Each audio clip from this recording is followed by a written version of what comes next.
Hi, my name is Merlin Shapwey, and welcome to the Detroit Institute of Arts.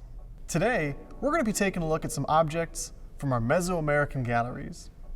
When we say Mesoamerica, we're talking about different parts of Mexico, Guatemala, and Honduras, which you can see right here.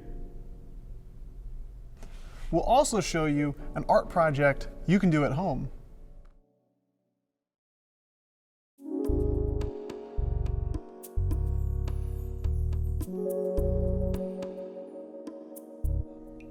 I want you to take a look at this piece right here.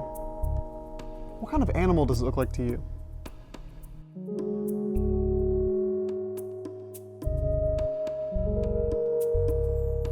It's a snake, a serpent. Serpents like this one were very important to Mesoamerican culture. It was believed that snakes were how objects like the sun and the moon were able to move across the sky. And it was believed that snakes symbolized rebirth and renewal when they shed their skin. This is made out of clay. We call these ceramics. They could often be used as gifts or everyday objects. You have ceramics in your own home. You know that coffee mug, that cereal bowl? They're ceramics too. They would paint these all sorts of different colors, like yellows, reds, oranges, or in some cases, a special blue color. What's your favorite color? My favorite color is blue.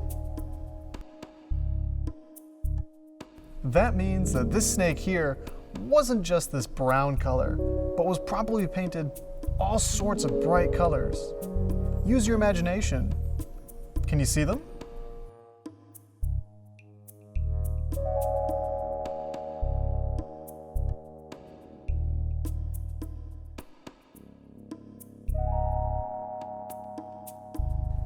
Sometimes they would mix the ash from volcanoes into the clay to make it even stronger. Pretty cool, huh? Do you want to make some art? Do you want to make your own snake sculpture? Coming up next, we have our studio staff who will be showing you an art project you can do right at home. Enjoy!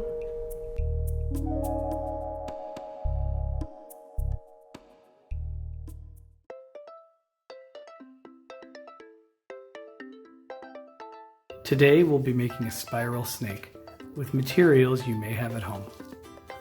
You will need either a paper plate, piece of paper, or a folder, scissors, string such as fishing line, ribbon, or yarn, tape, and ways to decorate, such as markers and crayons. Optionally, you can use paint. Start by choosing your background material. If you choose paper or a folder, trace it and cut it out. I'll be using a paper plate. Decide if you want to decorate before or after you cut out your snake. If you are using paint, it can be easier to paint the plates before you cut it out. This is a great choice if you're not worried about creating a detailed pattern. For this example, I'll use paint on the bottom and I'll draw on the top. Next, draw your snake on the plate. If you start by drawing the head in the middle and work your way outwards, when you're all done, the head will be at the top and the tail will hang downwards. If you draw the head of the snake on the outside, it will hang downwards, suspended by the tail. It's up to you. Now it's time to decorate. You can draw a pattern, pictures, words, a message, whatever you like. For this snake, I'll draw a pattern using the letter S because the word snake starts with an S.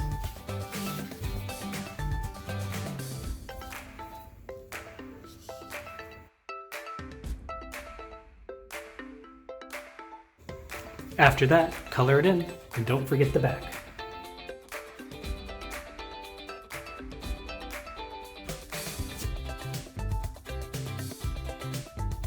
Next, follow the guidelines and cut it out.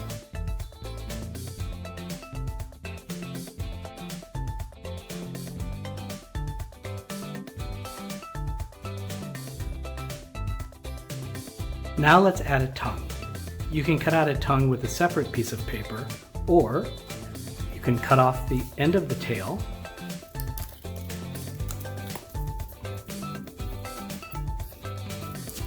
and cut it into the shape of a snake's tongue, and then decorate it and tape it onto the back.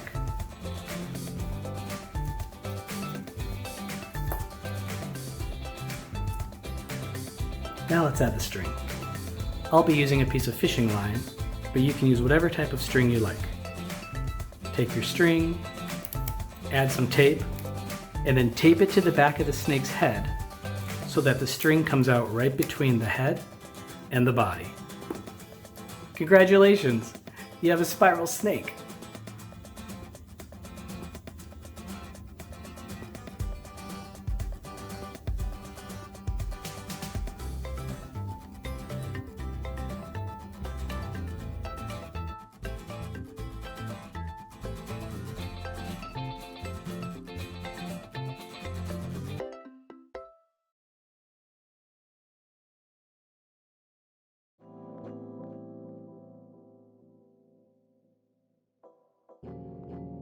Welcome back. Did you have fun?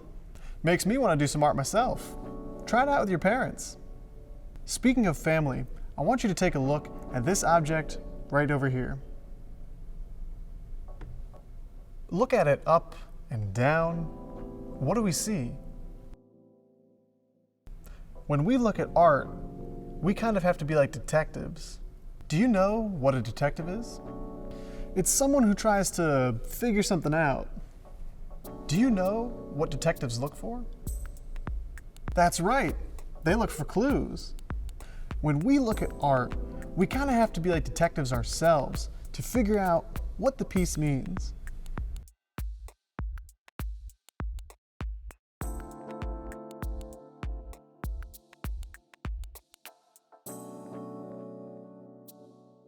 Now, what clues can we find to figure out what these sculptures mean?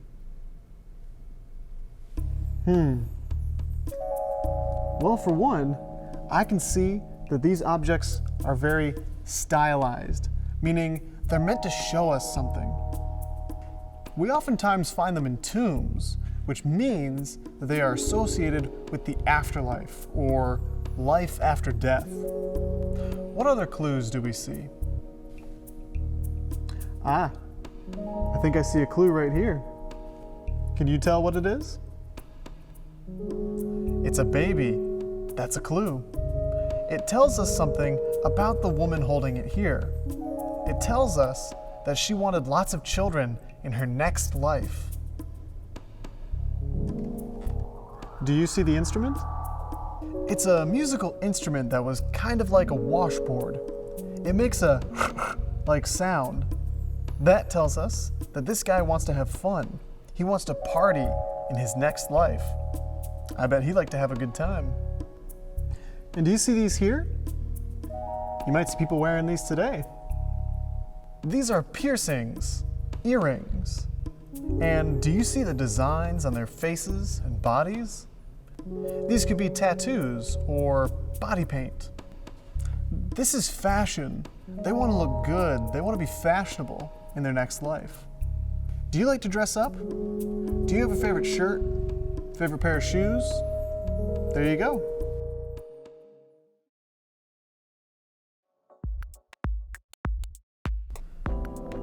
Meso American art is still influencing art to this day.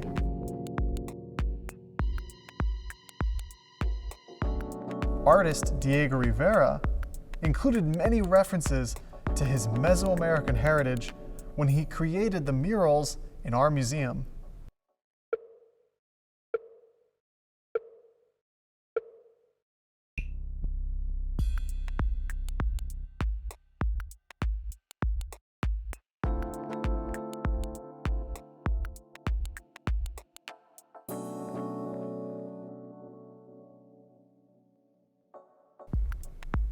I hope you had fun today. Please come and see the real art here at the Detroit Institute of Arts. Thank you. Have a wonderful day.